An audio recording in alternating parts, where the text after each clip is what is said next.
Elena, ma fille de 13 ans, avait demandé à dormir chez son amie Kennedy, une nouvelle élève dont la mère travaille au secrétariat.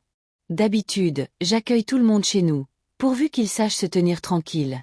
J'ai accepté, pensant que tout se passerait bien, mais dès que j'ai déposé Elena, mon intuition m'a dit le contraire. Le beau-père de Kennedy a ouvert la porte, et j'ai immédiatement ressenti un profond malaise. Il a ouvert une boisson alcoolisée sur le perron, a flirté avec moi alors qu'il savait que j'avais une adolescente, et a exigé que Kennedy se change chez elle. Quand la mère de Kennedy est arrivée, je suis partie, bouleversée, et j'ai dit à mon mari qu'Elena ne resterait pas dormir. Nous sommes allés la chercher plus tôt, sous un prétexte inventé, car je fais confiance à mon instinct et je ne voulais pas prendre le risque de la laisser là.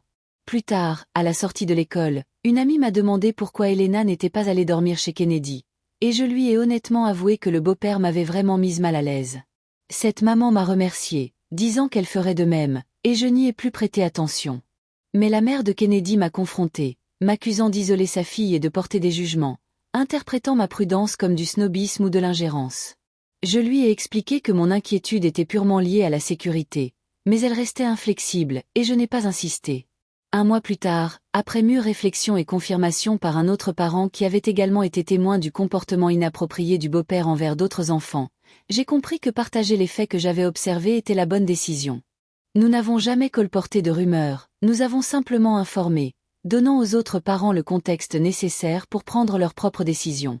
Kennedy est toujours la bienvenue chez nous, et Elena et Kennedy sont restés amis, mais les soirées pyjama sont suspendues, et il s'agit de trouver un équilibre entre protéger mon enfant et être honnête et responsable.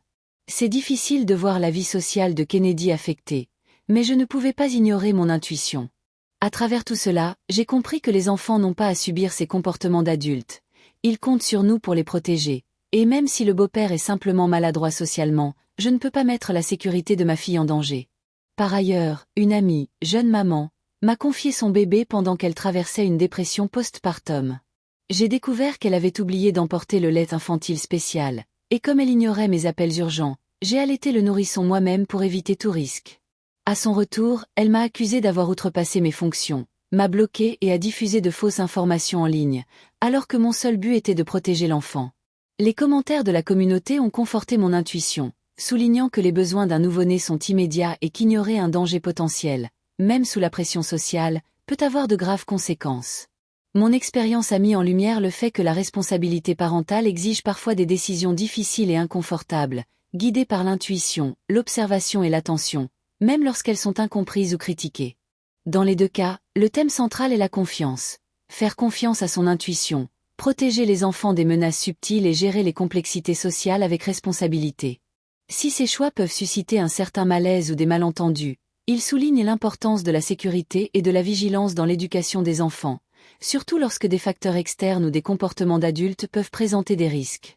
Ils démontrent ainsi que faire ce qui est juste exige souvent du courage, de l'honnêteté et la volonté d'agir avec détermination lorsque l'instinct nous alerte.